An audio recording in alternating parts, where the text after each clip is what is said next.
नमस्कार साथियों, आप सभी का बहुत बहुत स्वागत है आपके अपने प्लेटफॉर्म द ऑफिसर्स एकेडमी में। साथियों, पिछली कक्षा में हम जहां रुके थे वहीं से आज के क्लास की शुरुआत करेंगे और बिना देरी किए हुए क्लास की शुरुआत करेंगे। सभी लोगों को नमस्कार है, सभी को जय हिंद है। आज हमें दो बड़े टॉपिक को कवर करना है। जो पहला टॉपिक है उस टॉपिक का नाम है साथियों साइमन कमीशन। क्या नाम है? Simon commission. तो सबसे पहले आज की क्लास में हम बातचीत करेंगे दोस्तों साइमन कमीशन की। सबसे पहले आज की क्लास शीट में आज की क्लास में आज की क्लास में सबसे पहले हम बातचीत करेंगे साइमन कमीशन की। और आप जानते हैं कि ये ईयर क्या होगा? तो ईयर होगा साथियों 1927। सभी को नमस्कार है, सभी को जय हिंद है, सभी को नमस्कार है, सभी को जय हिंद है। तो चलिए बिना देरी किए हुए क्लास की शुरुआत करते हैं।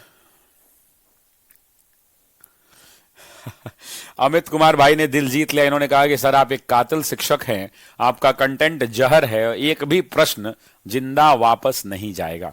बस मेरा इतना ही मानना है कि नहीं जाना चाहिए, बस इतने में मेरा जीवन सफल हो जाएगा। चलिए शुरू करते हैं। सबसे पहले साइमन कमीशन को पढ़ाने से पहले मैं इसकी पृष्ठभूमि के ऊपर चर्चा करना चाहता हूं, मैं इसके बैकग्राउंड के ऊपर चर्चा करना चाहता हूं। पृष्ठभूमि के ऊपर इसका बैकग्राउंड जो है साथियों शुरू होता है 1909 से, जिसे आप कहते हैं मॉर्ले मिंटो सुधार। इसे क्या कहते हैं आप? मॉर्ले मिंटो सुधार कहते हैं। और साथियों ये जो मॉर्ले मिंटो सुधार है, इसमें आपको पता है कि इसके 10 वर्ष बाद ये तय होता है कि इसकी समीक्षा की जाएगी और इसका जो है क्या किया जाएगा? तो रिव्यू किया जाएगा। 1909 के 10 वर्ष बाद साथियों 1919 आता है और 1919 में एक समीक्षा होती है और वो आता है मॉन्टेग्यू चेम्सफोर्ड सुधार। मॉन्टेग्यू चेम्सफोर्ड सुधार आता है। फिर यह तय होता है कि इसके 10 वर्ष के बाद इसकी समीक्षा की जाएगी और यह तय होता है कि इसकी 10 वर्ष के बाद इसकी समीक्षा की जाएगी। लेकिन साथियों यहीं पर घटना घट जाती है। 1919 में जब आप 10 जोड़ेंगे तो 1929 के अंदर में समीक्षा होनी थी, लेकिन यहां पर एक गेम हो जाता है। गेम क्या होता है? 1929 के अंदर में समीक्षा होनी थी, लेकिन मामला फंस जाता है। और मामला क्या फंसता है? मामला बस इतना फंसता है कि इसी टाइम पीरियड में ब्रिटेन के अंदर में चुनाव की घोषणा हो जाती है। यह घोषणा हो जाती है कि ब्रिटेन में चुनाव होगा। और जैसे ही ब्रिटेन में चुनाव की घोषणा होती है, तो आप जानते हैं कि उस समय ब्रिटेन के जो प्रधानमंत्री होते हैं उनका नाम होता है स्टैनले बाल्डविन। क्या नाम होता है? Stanley Baldwin. ये नाम सभी लोग याद कर लेना। क्या नाम होता है दोस्तों? Stanley Baldwin. और ये जो होते हैं व्यक्ति, ये किस पार्टी के होते हैं? एग्जाम में पूछता है तो आप कहना कि ये कंजर्वेटिव पार्टी के होते हैं। कौन से पार्टी के? तो कंजर्वेटिव पार्टी के ये मेंबर होते हैं, कंजर्वेटिव पार्टी के ये सदस्य होते हैं। ये जो स्टैनले बाल्डविन होते हैं ये कंजर्वेटिव पार्टी के होते हैं। और पता नहीं इनके मन में एक ख्याल आता है। मन में साथियों क्या ख्याल आता है? और इनके मन में बस एक सिंपल सा ख्याल आता है और वो लगता है इस प्रधानमंत्री को कि ये चुनाव हार जाएंगे। इस व्यक्ति को लगता है कि जो अगले 2 साल के बाद चुनाव है, इनको लगता है कि ये चुनाव हार जाएंगे। और इनको डर इस बात का होता है कि अगर ये चुनाव हार जाएंगे तो वैसी परिस्थिति के अंदर में ब्रिटेन में लेबर पार्टी की सरकार बनेगी। और जो ये लेबर पार्टी की सरकार बनेगी, ये लेबर पार्टी भारतीयों के प्रति काफी ज्यादा उदार है। ये लेबर पार्टी भारतीयों के प्रति बेहद उदार है। ये क्या है? तो ये लेबर पार्टी भारतीयों के प्रति बेहद उदार है। वैसी परिस्थिति के अंदर में ये आदमी दिमाग लगाता है और कहता है कि नहीं, स्टैनले बाल्डविन को डर होता है कि अगर 1929 का इंतजार करेंगे तब तक हम चुनाव हार चुके होंगे, और अगर हम चुनाव हार जाएंगे तो वैसी परिस्थिति में लेबर पार्टी जो है चुनाव जीत जाएगी और हमको लगता है कि ये आदमी भारत को समर्थन दे देगा। तो ये आदमी जानबूझ के जो बैठक 1929 में होने वाली है, उस बैठक को 1929 में नहीं करवा के 2 साल पहले यानी 1927 के अंदर में इस कमीशन की नियुक्ति कर देता है। तो एक बात तो समझ में आ गई कि आपसे अगर पूछा जाए,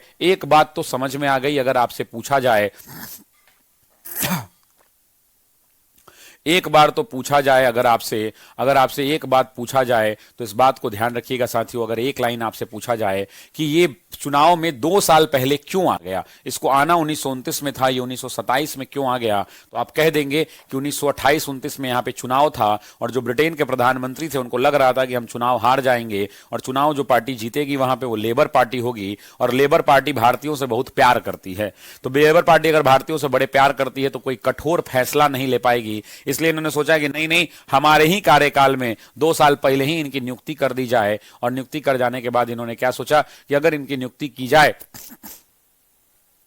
अगर इनकी नियुक्ति कर दी जाए तो वैसी परिस्थिति के अंदर में इनको इस बात का डर था कि नियुक्ति अगर हम कर देते हैं तो सब कुछ भारत में अब ठीक हो जाएगा।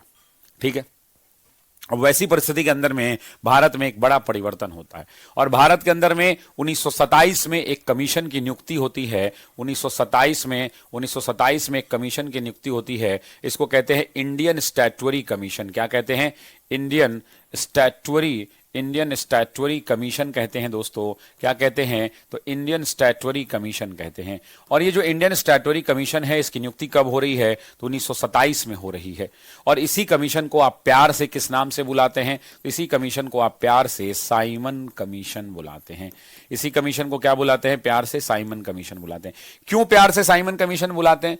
क्योंकि ये जो इंडियन स्टैट्यूटरी कमीशन है ये जो इंडियन स्टैट्यूटरी कमीशन है, इस कमीशन के अंदर में कितने सदस्य होते हैं? तो 7 सदस्य होते हैं।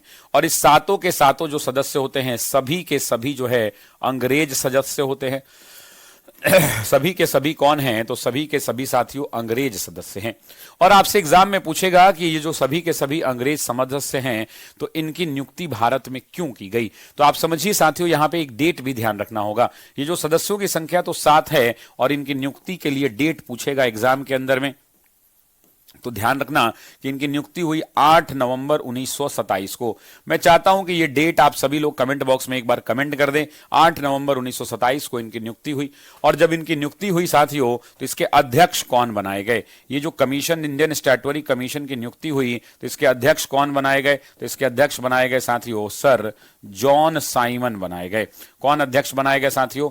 तो इसके अध्यक्ष बनाए गए sir John Simon. Sir John Simon जब इसके अध्यक्ष बने तो इन्होंने तय किया कि हम कहां जाएंगे? तो हम भारत जाएंगे। अब आपके मन में एक सवाल हो रहा होगा कि अगर ये भारत जाएंगे इनके मन में एक सवाल हो रहा होगा कि अगर ये भारत जाएंगे तो भारत में जाकर ये क्या करेंगे, इनका आखिर उद्देश्य क्या है? तो ये जो साइमन कमीशन है ये अपना उद्देश्य देता है और इसके 2 बड़े उद्देश्य होते हैं। पहला उद्देश्य तो होता है कि भारत के अंदर में प्रशासनिक सुधार करना है। भारत के अंदर में प्रशासनिक सुधार करने हैं और प्रशासनिक जो भारत के अंदर में सुधार हुए हैं उस प्रशासनिक सुधार की समीक्षा करनी है, उसका रिव्यू करना है। लेकिन एक छुपा हुआ उद्देश्य भी होता है और वो छुपा हुआ उद्देश्य ये होता है कि भारत के अंदर में हमें संवैधानिक विकास देखना है कि आखिर भारत कितना तरक्की किया है, इसलिए हम उसका क्या देखने वाले हैं? तो हम उसका संवैधानिक विकास देखने वाले हैं। दूसरा उद्देश्य क्या होता है कि भारत का संवैधानिक विकास देखना होता है। भारत का संवैधानिक विकास देखना होता है। भारत का संवैधानिक विकास यानी कॉन्स्टिट्यूशनल डेवलपमेंट देखना होता है। और ये दोनों चीजें वह यहां पे रिव्यू करने की बात होती है। लेकिन जब इस कमीशन की नियुक्ति की गई तो इस कमीशन की नियुक्ति करने की अनुशंसा किसने की? एग्जाम के अंदर में साथियों पूछता है कि साइमन कमीशन की नियुक्ति जो की जा रही है, इस नियुक्ति की अनुशंसा किसने की? नियुक्ति की अनुशंसा की जब बात आती है मेरे दोस्तों कि आखिर वो कौन व्यक्ति था जिसने नियुक्ति की अनुशंसा की, तो ध्यान रखना है उस व्यक्ति का नाम था लॉर्ड बर्कनहेड। क्या नाम था? तो लॉर्ड बर्कनहेड नाम था। लॉर्ड बर्कनहेड आखिर होते कौन थे? तो लॉर्ड बर्कनहेड साथियों भारत के राज्य सचिव हुआ करते थे, यानी secretary of state for India हुआ करते थे। और नाम क्या था? तो नाम हुआ करता था लॉर्ड बर्कनहेड। लॉर्ड बर्कनहेड ने कहा कि हम साइमन कमीशन की नियुक्ति करेंगे। जब साइमन कमीशन की नियुक्ति की बात आई तो उस समय भारत के वॉयसरॉय कौन थे? तो आप जानते हैं कि उस समय भारत के वॉयसरॉय लॉर्ड इरविन हुआ करते थे। कौन थे मेरे दोस्तों? तो उस समय भारत के वॉयसरॉय लॉर्ड इरविन हुआ करते थे। तो इन्होंने लॉर्ड इरविन को व्हाट्सएप पर वीडियो कॉल किया और लॉर्ड इरविन से पूछा कि लॉर्ड इरविन, हम भारत के लिए साइमन कमीशन की नियुक्ति करना चाहते हैं। इन्होंने पूछा कि हम भारत के लिए साइमन कमीशन की नियुक्ति करना चाहते हैं, तो वैसी परिस्थिति के अंदर में इस बात को समझिए कि इन्होंने कहा कि हम भारत के लिए क्या करना चाहते हैं, तो हम भारत के लिए साइमन कमीशन की नियुक्ति करना चाहते हैं। हम भारत के लिए क्या करना चाहते हैं, तो हम भारत के लिए साइमन कमीशन की नियुक्ति करना चाहते हैं। तो वैसी परिस्थिति के अंदर में लॉर्ड इरविन ने एक बात दिया, और यहीं से एग्जाम में सवाल आता है। लॉर्ड इरविन ने एक बात की, और लॉर्ड इरविन के कहने पर ध्यान रखिएगा, लॉर्ड इरविन ने एक बात करी, और लॉर्ड इरविन ने अनुशंसा किया कि जितने भी सदस्य आप लेकर के आ रहे हैं, लॉर्ड इरविन ने क्या कहा कि आप जितने भी सदस्य लेकर के आ रहे हैं, मैं अनुशंसा करता हूं कि उस पर एक भी भारतीयों को शामिल नहीं किया जाए। ठीक है, तो लॉर्ड इरविन की अनुशंसा पर ध्यान रखेंगे दोस्तों, लॉर्ड इरविन की अनुशंसा पर, यह बहुत इंपॉर्टेंट लाइन है, सभी लोग इसका नाम याद कर लें, मैं घेर देता हूं ऐसे स्क्वायर में। लॉर्ड इरविन की अनुशंसा पर साइमन कमीशन में, बहुत इंपॉर्टेंट बात है ये साथियों, कि लॉर्ड इरविन की अनुशंसा पर साइमन कमीशन में, लॉर्ड इरविन की अनुशंसा पर साइमन कमीशन में एक भी भारतीय को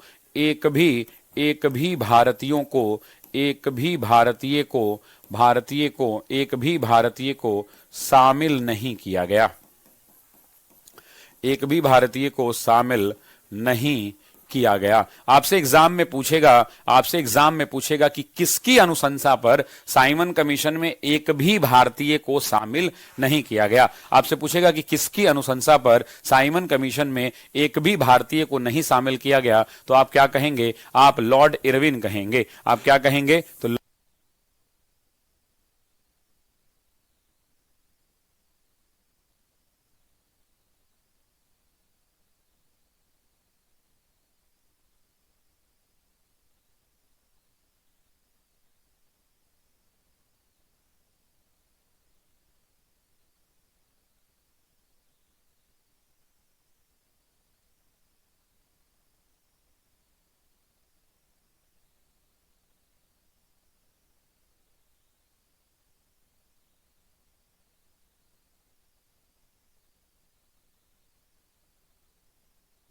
ठीक है, तो लॉर्ड इरविन, मैं कुछ काम करने लगा, लॉर्ड इरविन की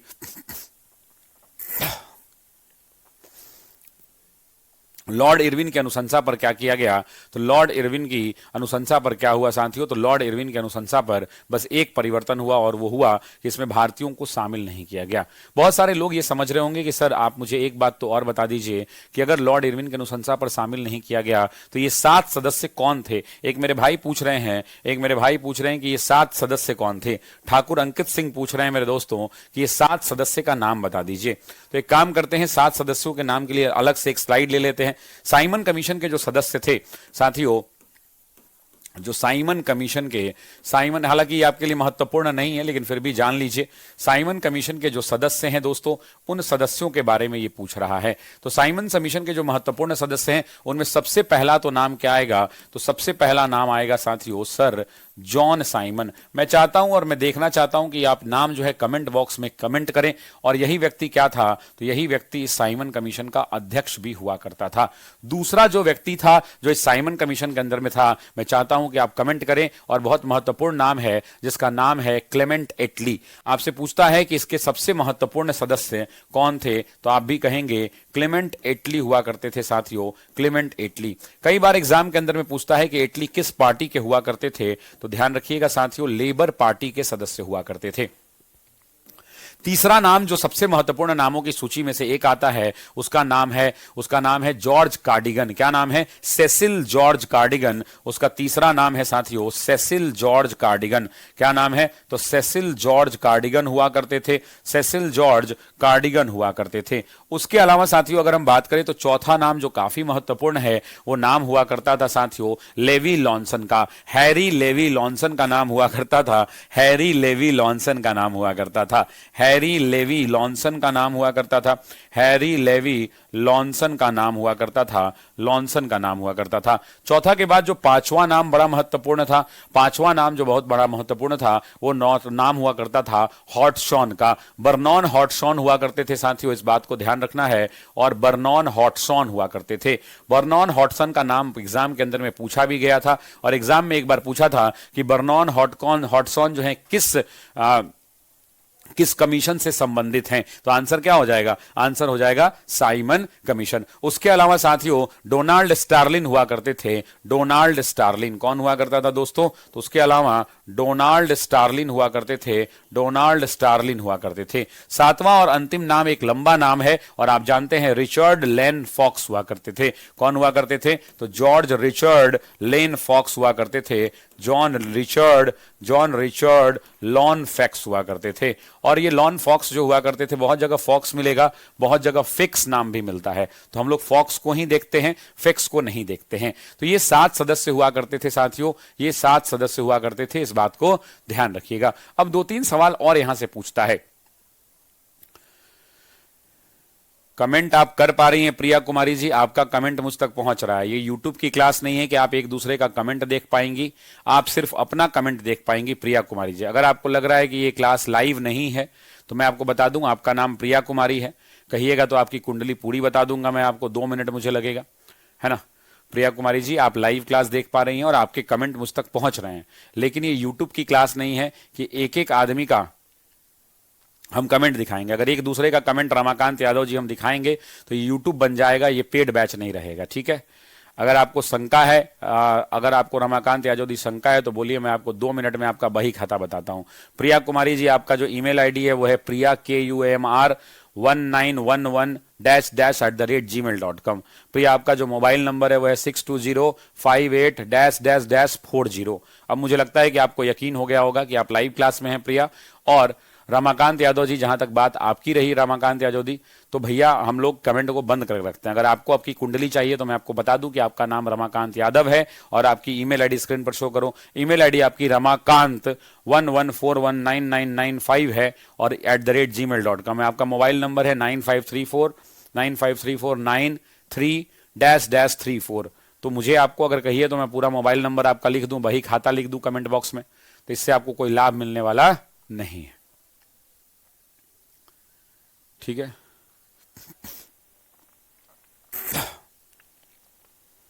कहिए लिख दें बही खाता पूरा।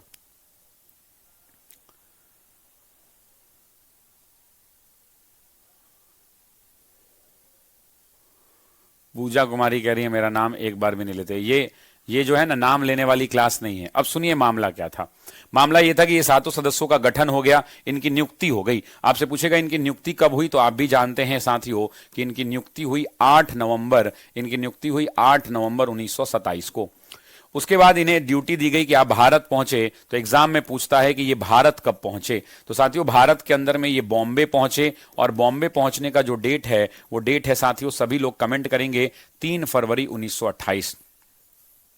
जब ये भारत पहुंचे 3 फरवरी 1928, तो इनके पहुंचने से पहले आपको याद होगा कि मैंने आपको बताया था, इनके पहुंचने से पहले एक मामला आया था और आपको भी याद होगा कि मैंने आपको वो मामला क्लास में बताया था। मैंने बताया था कि जब इनकी नियुक्ति हुई तो 1927 के अंदर में मद्रास में अधिवेशन हुआ था और उस मद्रास अधिवेशन के अध्यक्ष हुआ करते थे डॉक्टर M.A. अंसारी। कौन हुआ करते थे? तो इनके अध्यक्ष हुआ करते थे डॉक्टर M.A. अंसारी। और जब हम इस डॉक्टर M.A. अंसारी अध्यक्ष की बात करते हैं तो इनके इस बैठक में, इस अधिवेशन में यह फैसला किया गया था कि ये साइमन कमीशन का क्या करेंगे, तो साइमन का विरोध करेंगे। इस बैठक में यह तय हो गया था कि ये साइमन कमीशन का क्या करेंगे, तो साइमन कमीशन का ये लोग विरोध करेंगे, ये इस बैठक में तय हो गया था। तो वैसी परिस्थिति के अंदर में 3 फरवरी को जैसे ही ये लोग बॉम्बे पहुंचे, बॉम्बे में साथियों क्या हुआ, तो बॉम्बे में इनका स्वागत हड़ताल से हुआ। हड़ताल के अलावा बॉम्बे में साथियों इन लोगों को काले झंडे दिखाए गए, इन लोगों को साथियों काला झंडा दिखाया गया और इनके लिए नारा लगाया गया, साइमन वापस जाओ। आपको याद होगा मैंने क्लास में पढ़ाया था, साइमन गो बैक, साइमन वापस जाओ का नारा लगाया गया। और ये जो साइमन वापस जाओ का नारा है साथियों, ये साइमन वापस जाओ का जो नारा है, ये नारा किसने लिखा, तो आप भी जानते हैं कि ये नारा लिखा साथियों लॉर्ड बर्कनहेड ने। लॉर्ड बर्कनहेड ने ये नारा लिखा। इस बात को आपको ध्यान रखना है दोस्तों, इस बात को आपको ध्यान रखना है। अब जब ये नारा लिखा गया, लेकिन ये लोग बॉम्बे पहुंचे और बॉम्बे के अंदर में इन्होंने खूब विरोध प्रदर्शन किया और बॉम्बे पहुंचने के बाद इन्होंने लोग विरोध प्रदर्शन करते रहे, लेकिन ये सभी के सभी लोग अपने काम पर लगे रहे। जब इनको बहुत ज्यादा दिक्कत हुई तो ये बॉम्बे से साथियों अपने ट्रैक रेट को पकड़ा और बॉम्बे से ये कहां निकले साथियों, तो जरा ध्यान दीजिएगा। ये सबसे पहले बॉम्बे आए, बॉम्बे से ये सीधा दिल्ली पहुंचे। दिल्ली में इनको एक भी व्यक्ति रिसीव करने नहीं आया। दिल्ली के बाद ये लखनऊ गए। एग्जाम में पूछता है कि लखनऊ के अंदर में जब ये जा रहे थे तो इनका विरोध प्रदर्शन कौन कर रहा था, तो वहां दो लोग थे, ध्यान रखिएगा। पहला नाम है गोविंद बल्लभ पंत का। गोविंद बल्लभ पंत इनका नाम है, जीवी पंत इनको बोलते हैं आप, गोविंद बल्लभ पंत। और इनके साथ हुआ करते थे पंडित जवाहरलाल नेहरू। कौन हुआ करते थे? पंडित जवाहरलाल नेहरू हुआ करते थे। और इन दो लोगों ने क्या हुआ, इन दोनों के दोनों लोगों को लाठियों से चोट लगी थी, इस बात को ध्यान रखिएगा। एग्जाम में पूछता है कि विरोध प्रदर्शन के दौरान लखनऊ में किसको चोट लगी। आपसे पूछेगा कि लखनऊ में किसको चोट लगी। लखनऊ से ये सीधा साथियों कहां पहुंचे, तो पटना पहुंचे। पटना में साथियों इनके विरोध प्रदर्शन का नेतृत्व मौलाना मजहर उल हक कर रहे थे। एग्जाम में पूछेगा कि पटना के अंदर में कौन आदमी था जो विरोध प्रदर्शन कर रहा था। पटना से साथियों ये कलकत्ता पहुंचे। कलकत्ता से निकलने के बाद दोस्तों, कलकत्ता से निकलने के बाद ये सीधा उड़ीसा पहुंचे और उड़ीसा से साथियों ये कहां पहुंचे, तो उड़ीसा से सीधा लाहौर पहुंचे।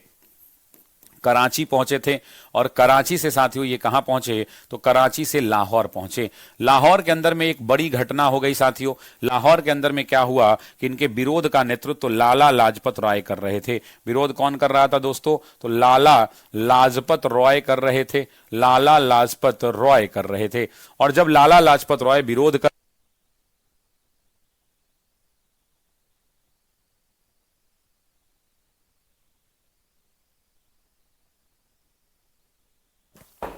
विरोध जो है लाला लाजपत राय कर रहे थे। लाला लाजपत राय को साथियों जब ये विरोध कर रहे थे तो वहां पे असिस्टेंट सुपरिटेंडेंट ऑफ पुलिस हुआ करते थे, एएसपी। एएसपी का नाम हुआ करता था साथियों सैंडर्स। क्या नाम हुआ करता था? सैंडर्स। इसी सैंडर्स की लाठियों से, इसी सैंडर्स की लाठी से साथियों इनके सर में चोट लगी और लाठी से चोट लगने के कारण, लाठी से चोट लगने के कारण साथियों डेट सभी लोग कमेंट करेंगे 17 नवंबर 1928। 17 नवंबर 1928 को, 17 नवंबर 1928 को इनकी मृत्यु हो गई। इनकी क्या हो गई? मृत्यु हो गई, मतलब लाला लाजपत राय की मृत्यु हो गई। तो यहां पे एग्जाम में पूछता है कि लाला लाजपत राय की मृत्यु किसकी लाठियों से हुई, तो assistant superintendent of police ASP हुआ करते थे। और क्या नाम था साथियों, तो इनका नाम हुआ करता था सैंडर्स। क्या नाम हुआ करता था? इनका नाम हुआ करता था सैंडर्स। सैंडर्स, इसी सैंडर्स की लाठियों से इन्हें चोट लगी। डेट हुआ करता था, ध्यान रखिएगा, सभी लोग इस डेट को याद रखिएगा, 17 नवंबर 1928।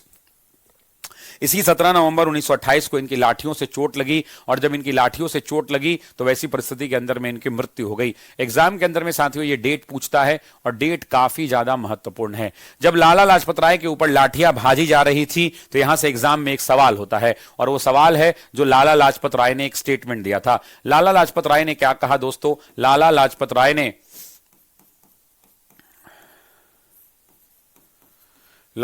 राय ने साथियों एक कथन दिया और वो कथन क्या था? लाला लाजपत राय ने कहा कि मेरे ऊपर पड़े हुए, मेरे ऊपर किया गया लाठियों का एक एक प्रहार, लाला लाजपत राय ने कहा कि मेरे ऊपर किया गया लाठियों का, मेरे ऊपर किया गया लाठियों का एक एक प्रहार, मेरे ऊपर लाठियों का किया गया एक एक प्रहार ब्रिटिश हुकूमत की ताबूत की आखिरी कील साबित होगा। ब्रिटिश हुकूमत की ताबूत की आखिरी कील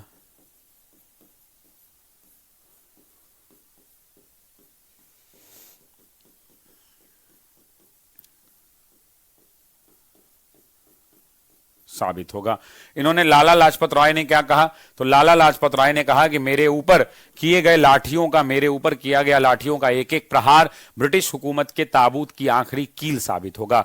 और आपको याद होगा कि यही व्यक्ति जब मरे, यही व्यक्ति जब लाला लाजपत राय मरे तो कब मरे? तो आपको भी याद होगा इनकी डेथ हुआ 17 नवंबर 1928 को। जब इनकी मृत्यु हुई तो एक व्यक्ति थे जिनका नाम था मोतीलाल नेहरू। क्या नाम था? एक व्यक्ति थे साथियों जिनका नाम था मोतीलाल नेहरू। मोतीलाल नेहरू ने एक स्टेटमेंट दिया। मोतीलाल नेहरू ने कहा कि लाला लाजपत राय जो हैं, he was the peace among prince among the peace maker. Motilal Nehru ने क्या कहा कि he was the prince among the he was the prince among the peace maker. Prince among the peace maker. उन्होंने क्या कहा? उन्होंने कहा कि he was the prince among the peace maker, मतलब वो शांतियों के पुजारियों के राजा हुआ करते थे। इस बात को ध्यान रखिएगा। लेकिन साइमन कमीशन यहां नहीं रुकी। साइमन कमीशन अपना काम करना जारी रखा और साइमन कमीशन, हाँ तो मैंने क्या बताया? यूसुफ मेहर अली ही तो बताया है, और कुछ नाम लिख दिया है क्या? लॉर्ड बर्कनहेड लिख दिया, सॉरी लॉर्ड बर्कनहेड तो वहां पे थे। ये नारा तो मैंने कई बार बताया है कि यूसुफ मेहर अली होंगे, मिस्टेक में लिखा गया, कोई बात नहीं। थैंक यू सो मच बताने के लिए। Yusuf Meher Ali, thank you. Lord Birkenhead ना, यहां पे एक नाम लिखा था मैंने, उन्होंने ही उस कमेटी की नियुक्ति की थी, लॉर्ड बर्कनहेड, तो वही वाला दिमाग से रह गया होगा, कोई बात नहीं, सॉरी फॉर दैट, है ना। और यहां पर साइमन कमीशन अपना काम लगातार करता रहा। और साइमन कमीशन, आपको पता है कि पहली बार भारत कब आया? तो साइमन कमीशन 2 बार भारत आया। यहां पे ध्यान देना, एग्जाम का सवाल बनता है। 1928 में आया कब? तो आया 3 फरवरी 1928 को, वापस गया 1928 में, दोबारा आया। एग्जाम में यही सवाल पूछता है कि दोबारा कब आया, दोबारा कब आया? तो दोबारा आया 1929 के अंदर में। दोबारा कब आया? 1929 के अंदर में, ये ध्यान रखना है। दोबारा कब आया? तो 1929 में। और दोबारा वापस कब गया? तो वापस गया 1930 में। और यहां से एक अंतिम सवाल जो एग्जाम में पूछेगा कि रिपोर्ट कब जमा किया, डेट पूछेगा, रिपोर्ट कब जमा किया? तो आंसर हो जाएगा 27 मई 1930। मैं चाहता हूं कि ये डेट आप सभी लोग कमेंट करें, 27 मई 1930, 27 मई 1930। एक बार कमेंट कर दीजिए सभी लोग, 27 मई 1930।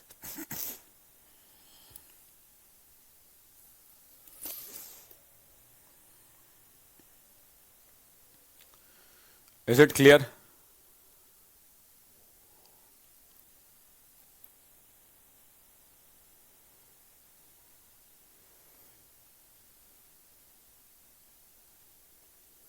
एक मेरे भाई पूछ रहे हैं कि साइमन कमीशन वापस लागू होने का पहला कारण क्या था, मतलब समय से पहले क्यों आया? भाई एक्सप्लेन कर चुका हूं, आप पीछे जाके वीडियो को देखिएगा, आप क्लास में लेट जुड़े होंगे। बहुत देर तक ये पूरा एक्सप्लेन किया है कि 29 से 27 क्यों, है ना, पूरा डिटेल बता चुका हूं, दोबारा नहीं बताऊंगा मेरे भाई, चूंकि टाइम निकल जाएगा, आगे बढ़ना है। अब सुनिए, यहां पर जब साइमन कमीशन आया, तो साइमन कमीशन आया तो इसके अंदर में भारत में 2 पक्ष थे। जब साइमन भारत आया, साइमन कमीशन जब भारत आया, तो भारत के अंदर में 2 पक्ष हुआ करते थे। भारत में 2 पक्ष थे। एक पक्ष था जो साइमन का समर्थन कर रहा था। साइमन का समर्थन का मतलब क्या कि नहीं नहीं साइमन ठीक है, साइमन कमीशन आया ठीक है, हमें कोई प्रॉब्लम नहीं है, सब के सब अंग्रेज हैं, हमें कोई दिक्कत नहीं है। मतलब ऐसे भी लोग भारत में थे जो हमारे भारत के तो खाना खा रहे थे लेकिन भारत को गलिया रहे थे। कहने का तात्पर्य यह है, मधुबाला कुमारी जी, आपका मैसेज आता है, सबका मैसेज मेरे पास आता है, लेकिन आप सिर्फ अपना कमेंट देख पाइएगा, दूसरे का आप कमेंट नहीं देख पाएंगे।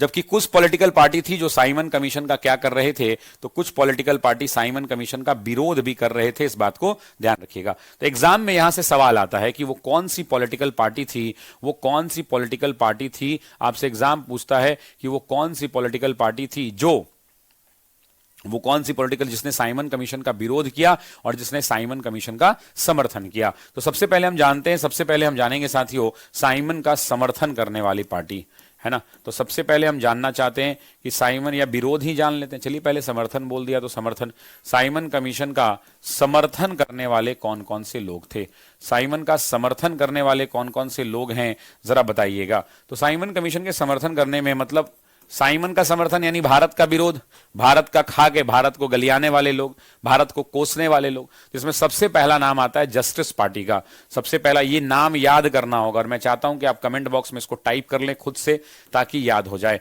जस्टिस पार्टी आप भी जानते हैं कि मद्रास की पार्टी हुआ करती थी, कांग्रेस विरोधी पार्टी हुआ करती थी। दूसरा अगर बात करें तो पंजाब की यूनियनिस्ट पार्टी, पंजाब की साथियों यूनियनिस्ट पार्टी हुआ करती थी और ये कहां की थी तो आप भी जानते हैं कि ये पॉलिटिकल पार्टी पंजाब की थी। मुस्लिम लीग दो भागों में टूट चुकी थी, आपको भी पता है। तो यहां पर जो मुस्लिम लीग जो साइमन का समर्थन कर रहे थे वो मुस्लिम लीग कौन थे, तो वो मुस्लिम लीग सफी गुट हुआ करता था साथियों, सफी गुट हुआ करता था, इस बात को ध्यान रखना है। चौथा और आखिरी जो साइमन कमीशन का समर्थन कर रहे थे वो सेंट्रल सिख ऑर्गेनाइजेशन यानी केंद्रीय सिख संगठन हुआ करते थे, केंद्रीय सिख संगठन हुआ करते थे, केंद्रीय सिख संगठन हुआ करते थे। उसके अलावा साथियों अगर हम बात करें तो एक और पॉलिटिकल पार्टी थी जो अछूतों के लिए बनाई गई थी, अखिल भारतीय अछूत संगठन। अखिल भारतीय अछूत संगठन जो हुआ करता था साथियों, वो अखिल भारतीय अछूत संगठन जो हुआ करता था, अखिल भारतीय अछूत संगठन। ये जो अखिल भारतीय अछूत संगठन जो पॉलिटिकल पार्टी थी साथियों, इस पॉलिटिकल पार्टी की अगर हम बात करें तो अखिल भारतीय अछूत संगठन जो है इसके अंदर में क्या कर रहा था, तो साइमन कमीशन का समर्थन कर रहा था। लेकिन भारत के अंदर में भारत से प्यार करने वाले लोगों की भी कमी नहीं थी और बहुत सारी ऐसी पॉलिटिकल पार्टी थी, बहुत सारी ऐसी पॉलिटिकल पार्टी थी, थैंक यू प्रीति, बहुत सारी ऐसी पॉलिटिकल पार्टी हुआ करती थी जिन्होंने साइमन कमीशन का विरोध किया और कहा कि साइमन तुम वापस जाओ। तो एग्जाम के अंदर में सवाल पूछता है कि वो कौन सी पॉलिटिकल पार्टी है जिन्होंने साइमन का समर्थन नहीं, साइमन का विरोध किया था। एग्जाम में ये सवाल पूछता है कि साइमन कमीशन का विरोध करने वाले, साइमन कमीशन का विरोध करने वाली पॉलिटिकल पार्टी कौन कौन सी थी। तो साथियों ध्यान रखेंगे जब साइमन कमीशन के विरोध करने वाली पॉलिटिकल पार्टी का नाम पूछा जाए तो आप सबसे पहला जो पार्टी कहेंगे वो क्या कहेंगे, भारतीय राष्ट्रीय कांग्रेस हुआ करती थी। कौन सी पॉलिटिकल पार्टी है, तो भारतीय राष्ट्रीय कांग्रेस नाम की पॉलिटिकल पार्टी हुआ करती थी। दूसरा यहां पर मुस्लिम लीग कितना भी बेकार था लेकिन जिन्ना को इतना दिमाग जरूर था कि ये भारत के लिए ठीक नहीं है और ये जिन्ना गुट जो था उस जिन्ना गुट ने साथियों क्या किया था, तो साइमन कमीशन का विरोध किया था और कहा था कि नहीं नहीं साइमन वापस जाओ, नहीं नहीं साइमन वापस जाओ, नहीं नहीं साइमन क्या करो, तो वापस जाओ, साइमन वापस जाओ। तीसरा जो पॉलिटिकल पार्टी हुआ करता था वो किसान मजदूर प्रजा पार्टी या किसान मजदूर पार्टी, जिसको केएमपी भी कहा जाता है, केएमपी भी कहा जाता है, किसान मजदूर पार्टी, केएमपी भी कहा जाता है, किसान मजदूर पार्टी। उसके अलावा एक और पॉलिटिकल पार्टी हुआ करती थी जिस पॉलिटिकल पार्टी का नाम क्या था, मदन मोहन मालवीय की पॉलिटिकल पार्टी, जिसे आप हिंदू महासभा कहते थे। हिंदू महासभा भी कांग्रेस के साथ खड़ी थी और उसने कहा कि हम कांग्रेस तुम्हारे साथ हैं और हम इनका क्या करते हैं, तो विरोध करते हैं। उसके अलावा साथियों इंडियन लिबरल एसोसिएशन, ध्यान रखिएगा, पांचवा जो पॉलिटिकल पार्टी है वो कौन सी है, तो वो इंडियन लिबरल एसोसिएशन है। कौन सा है साथियों, तो इंडियन लिबरल एसोसिएशन है। इस बात को ध्यान रखिएगा कि इंडियन लिबरल एसोसिएशन नाम की पॉलिटिकल पार्टी है। और अंत वाला जो एग्जाम के अंदर में पूछा था, भारतीय औद्योगिक और वाणिज्यिक कांग्रेस, क्या है, भारतीय औद्योगिक और वाणिज्यिक कांग्रेस। इस बात को भी आपको ध्यान रखना है, ये नाम याद रखने हैं, भारतीय औद्योगिक एवं वाणिज्यिक कांग्रेस, औद्योगिक एवं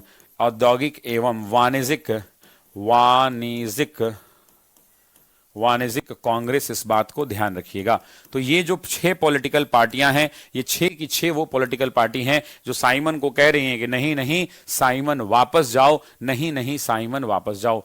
बहुत सारे लोग पूछ रहे हैं कि सफी गुट क्या है। मुस्लिम लीग आगे चल के 2 भागों में टूट जाएगी। मुस्लिम लीग क्या होगा, आगे चल के 2 भागों में टूट जाएगी। तो आपसे एग्जाम में सवाल पूछेगा कि जो मुस्लिम लीग 2 भागों में टूटी है, इस मुस्लिम लीग के बारे में सवाल पूछेगा और आपसे कहेगा कि ये जो मुस्लिम लीग 2 भागों में टूटी है, इस मुस्लिम लीग के बारे में बताइए। तब आपको बताना होगा इस मुस्लिम लीग के बारे में। तो इसी के बारे में मैंने आपको बता दिया कि नहीं नहीं भाई, ये जो मुस्लिम लीग है, ये मुस्लिम लीग 2 भागों में टूट जाएगी और इसी मुस्लिम लीग के बारे में ये लोग पूछ रहे हैं। ठीक है, अब बात कर लेते हैं साइमन कमीशन के सिफारिश के मामले में। क्या बात करेंगे साथियों कि साइमन कमीशन की सिफारिश क्या है। हम कौन सी बातचीत करेंगे, तो हम बातचीत करेंगे साथियों साइमन कमीशन की सिफारिश क्या है। साइमन कमीशन की सिफारिश क्या है। तो साथियों, जब साइमन कमीशन भारत आया, ये भारत घूमा और भारत घूमने के बाद इसने 3 बड़ी सिफारिशें की। सिफारिश तो बहुत सारी हैं, लेकिन 3-4 बड़ी सिफारिश हैं जिनके बारे में हम बताएंगे। सबसे पहले इन्होंने सिफारिश में क्या कहा कि ये जो हर 10-10 साल पे 1909 में, 1909 के बाद 1919 में, 1919 के बाद 1929 के अंदर में, 1929 के अंदर में ये जो बार बार 10-10 साल पे 10-10 साल के अंदर में साथियों आप लोग आ रहे हैं, समीक्षा कर रहे हैं, समीक्षा कर रहे हैं। काकोरी कांड नहीं पढ़ाइएगा, बिल्कुल पढ़ाएंगे भाई, थोड़ा साथ टेंशन मत लीजिए, पढ़ाएंगे।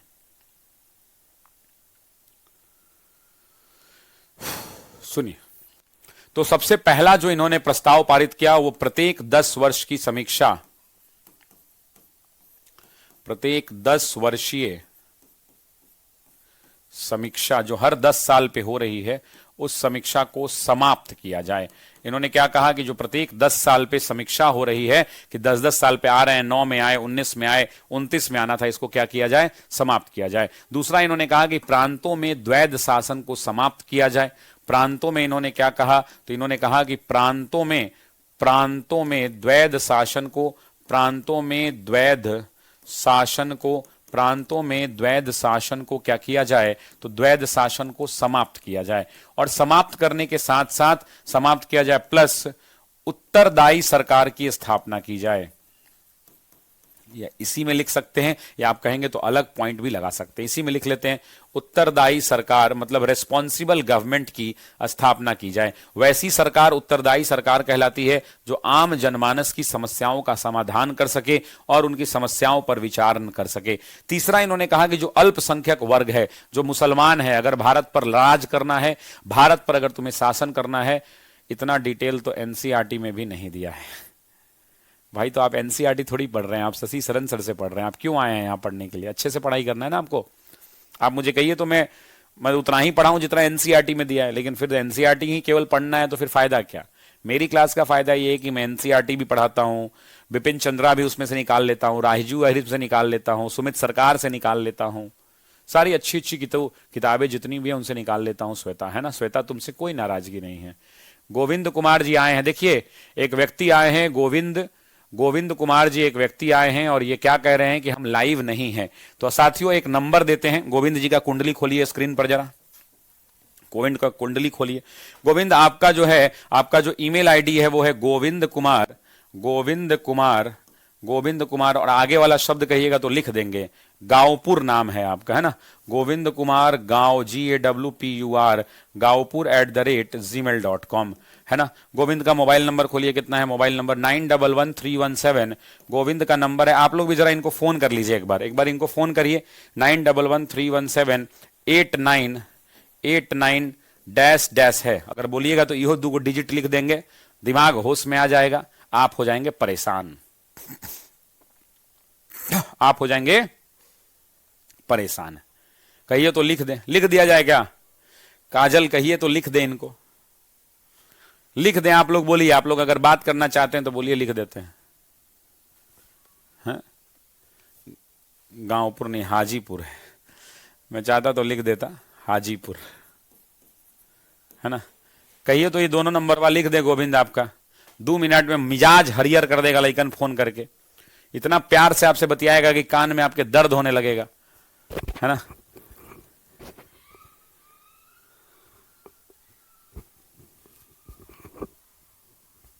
क्या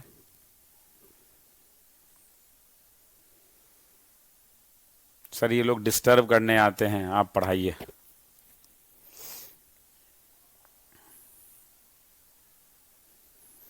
बोलिए 2 मिनट लगेगा, लिख देंगे, मिजाज हरियर हो जाएगा। प्रीति कह रही है, प्रीति कुमारी की मेरा लिखिए तो सर। प्रीति, हम तुम्हारा नंबर लिख देंगे, लइकन तुमको फोन करेगा। प्रीति कुमारी GARH-123 मोबाइल नंबर है प्रीति तुम्हारा 843467-0। और कुछ बता दें प्रीति तुम्हारे बारे में, मिजाज हरियर हो जाएगा।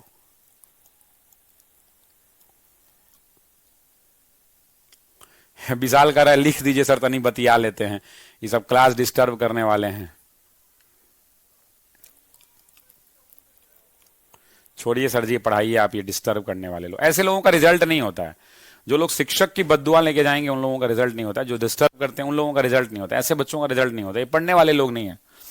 तीसरा, यहां पर इन्होंने कहा कि वर्मा को भारत से अलग कर दिया जाए, वर्मा को भारत से अलग किया जाए। चौथा, इन्होंने कहा कि अल्पसंख्यक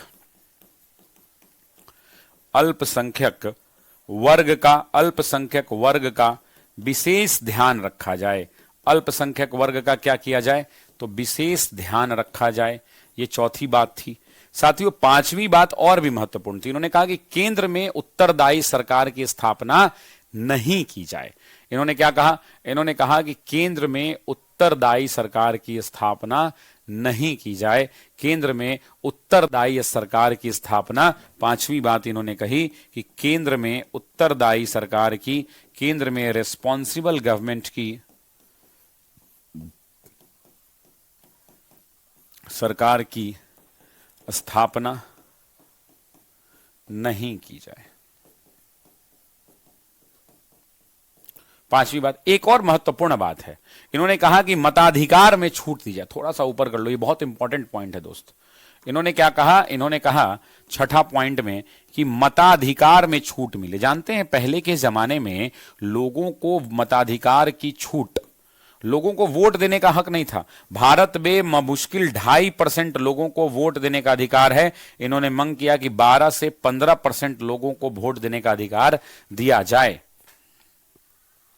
उसके अलावा एक और पॉइंट है, यहीं पर लिख देता हूं, मैं चाहता हूं कि ये पॉइंट यहीं लिख दूं।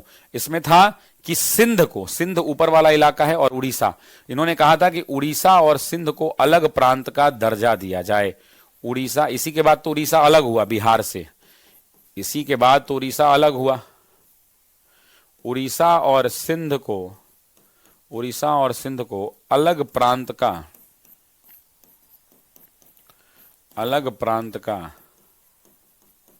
दर्जा दिया जाए।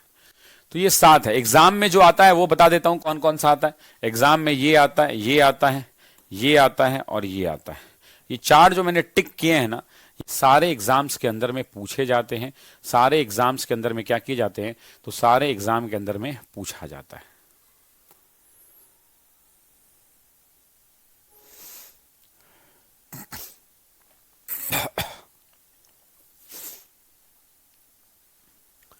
Is it clear to everyone in the class?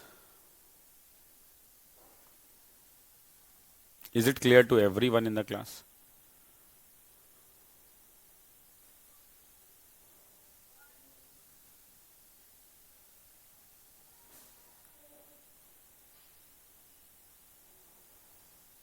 अगर क्लियर है तो बताइए कि यस सर क्लियर है।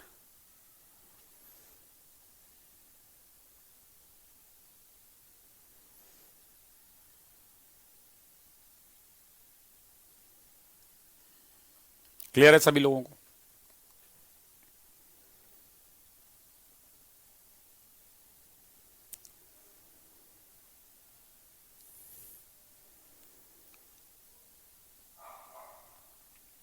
चलिए, तो इस प्रकार से जो आपका साइमन कमीशन का टॉपिक था, ये साइमन कमीशन समाप्त होता है।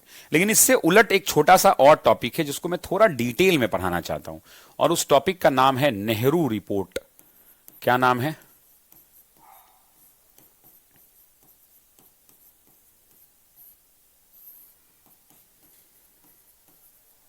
नेहरू रिपोर्ट।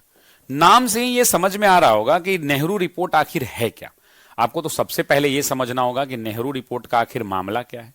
फर्स्ट क्वेश्चन तो यही खड़ा होता है कि नेहरू रिपोर्ट का मामला क्या है। सुभाष कुमार जी, नेहरू रिपोर्ट का मामला क्या है, ये सबसे पहले, ठीक है। तो आइए नेहरू रिपोर्ट की बातचीत करते हैं। अमीशा, देखिए अमीशा सामने बोर्ड पर है ना, अब किसी का नाम नहीं लूंगा, पढ़ाई कराते हैं। चलिए आइए, सबसे पहले तो यह समझना होगा कि ये जो नेहरू रिपोर्ट आई है, इस नेहरू रिपोर्ट की पृष्ठभूमि क्या है। क्या समझना होगा कि आखिर इसका बैकग्राउंड क्या है, क्यों आई नेहरू रिपोर्ट। भाई अपने मन से तो मन नहीं किया होगा नेहरू रिपोर्ट के आने का। देखो नेहरू रिपोर्ट का मामला क्या था कि भारतीयों पर जबरदस्ती साइमन कमीशन आया, साइमन कमीशन की नियुक्ति कर दी गई। और आपको याद होगा कि इस साइमन कमीशन की नियुक्ति किसकी अनुशंसा पर की गई थी। एग्जाम में पूछेगा कि किसकी अनुशंसा पर इसकी नियुक्ति की गई, तो आप कहेंगे साथियों लॉर्ड बर्कनहेड के अनुशंसा पर, लॉर्ड बर्कनहेड की अनुशंसा पर। और ये लॉर्ड बर्कनहेड कौन थे? लॉर्ड बर्कनहेड भारत के राज्य सचिव थे। ये कौन थे? भारत के राज्य सचिव थे। ही was the secretary of state. तो जब भारत के नेता इसकी नियुक्ति जब हुई तो इसकी नियुक्ति पर भारत के नेता नाराज हो गए। आपको भी पता है कि इसकी जब नियुक्ति हुई तो नियुक्ति पे क्या हुआ? भारतीय नाराज हुए, या यूं कहें कि कांग्रेस के नेता नाराज हुए। कांग्रेस के नेता, यूं कहें भारतीय नेता लिखने से ज्यादा अच्छा है कि कांग्रेस के नेता क्या हुए, तो कांग्रेस के नेता साथियों नाराज हुए। इतना तो आपको पता है। जब कांग्रेस के नेता नाराज हुए तो वो किससे नाराजगी निकालेंगे? लॉर्ड बर्कनहेड से। ये पहुंचे लॉर्ड बर्कनहेड के पास, कहा कि लॉर्ड बर्कनहेड तुम तो यार आदमी ठीक नहीं हो। इसने कहा कि लॉर्ड बर्कनहेड तुम यार आदमी ठीक नहीं हो। ठीक है गुड़िया कुमारी जी, इन्होंने कहा कि तुम आदमी यार ठीक नहीं हो। और उसके बाद कहा कि अगर तुम आदमी ठीक नहीं हो, तो लॉर्ड बर्कनहेड ने कहा सुनो ना यार ड्रामा नहीं करो। लॉर्ड बर्कनहेड ने कहा कि मैं तुम्हें चुनौती देता हूं। जानते हैं क्या कहा उसने? और ये इसका नेतृत्व कौन कर रहे थे? मोतीलाल नेहरू। कौन थे यहां पे? कांग्रेस के नेता जो बहुत ज्यादा बोल रहे थे, बहुत ज्यादा अंग्रेजों से लड़ रहे थे भारतीयों के हक के लिए, वो कौन थे? मोतीलाल नेहरू। तो इस लॉर्ड बर्कनहेड ने कहा कि ज्यादा दिमाग मत लगाओ, सुनो मेरे दोस्त मोतीलाल नेहरू, मैं तुम्हें चुनौती देता हूं। जाओ, तुम्हें मैं चुनौती देता हूं। तुम पहले, भारत के लोगों में तो फूट है, आधा लोग कहता है कि साइमन कमीशन का समर्थन करेंगे। तुम भारतीयों में एक मत है कहां? तुम्हारे यहां तो साइमन कमीशन के समर्थन करने वाले इतने सारे लोग हैं।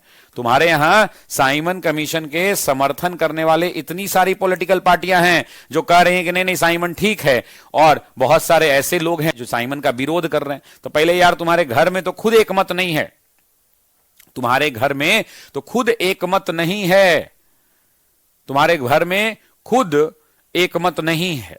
वो क्लियरली कहते हैं कि तुम्हारे घर में खुद एक मत नहीं है, और तुम हमसे आ रहे हो बात करने के लिए कि सर ये गलत हो रहा है मेरे साथ। बफरिंग हो रहा है।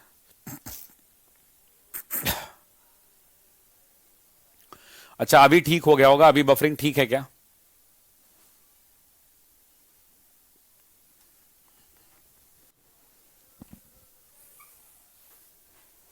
अभी ठीक है बफरिंग? चलिए ठीक है, बीच में थोड़ा बफरिंग हुआ था, बर्दाश्त कर लीजिएगा।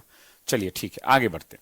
तो उन्होंने कहा कि यार तुम देखो मेरे बात समझो, तुम्हारे अपने यहां तो खुद एक मत नहीं है, कुछ लोग साइमन कमीशन का विरोध कर रहे हैं, तो तुम्हारे भारत में भी कुछ लोग ऐसे हैं जो साइमन का समर्थन करते हैं। तो पहले हम पर उंगली उठाने से पहले जाओ, मैं तुम्हें चुनौती देता हूं कि एक ऐसे संविधान का, मैं तुम्हें चुनौती देता हूं कि एक ऐसे संविधान का निर्माण करो, एक ऐसे संविधान का, भारत का संविधान बनाओ, जाओ एक ऐसे संविधान का निर्माण करो, एक ऐसे संविधान का निर्माण करो, एक ऐसे संविधान का निर्माण करो जो भारत के सभी राजनीतिक दलों को, जो भारत के सभी राजनीतिक दलों को, जो भारत के सभी राजनीतिक दलों को मंजूर हो। तुम लोग में तो अपने में आपस में फूट है, हमको चुनौती देने आते हो कि हम ठीक कर रहे हैं कि गलत कर रहे हैं। तो जाओ, मैं तुम्हें चुनौती देता हूं, तुमको चुनौती दिया मैंने कि तुम सब लोगों से, सर आवाज आगे चल रहा है, आप नहीं, एक काम करते हैं, रुक जाओ 2 मिनट के लिए।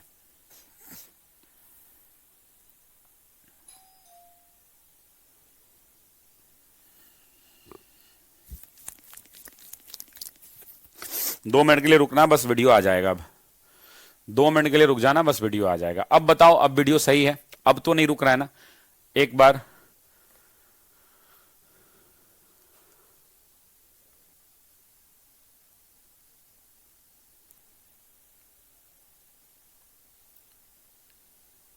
अब देखो, अब देख के बताओ कि अब तो नहीं रुक रहा है ना? एक बार कमेंट करो मुझे पहले।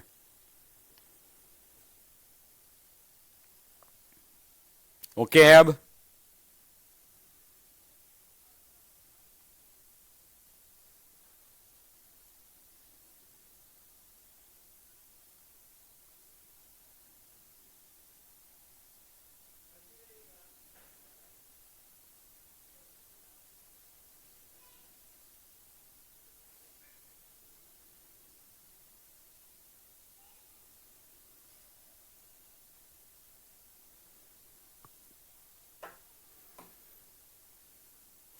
इंटरनेट की समस्या है।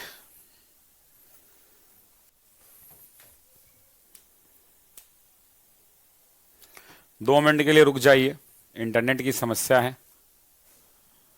मुझे लगता है कि क्लास डाउन करना पड़ेगा।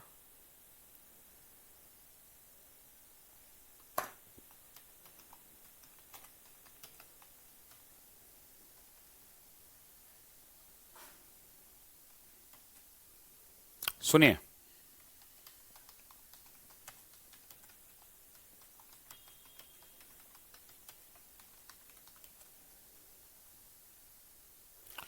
अभी ठीक है क्या? एक बार देख के बताइए।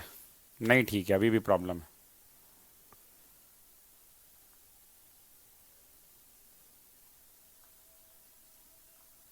चलिए, तो यहीं पर क्लास को ख़त्म करते हैं। बहुत बहुत शुक्रिया, बहुत बहुत धन्यवाद, नमस्कार, जय हिंद।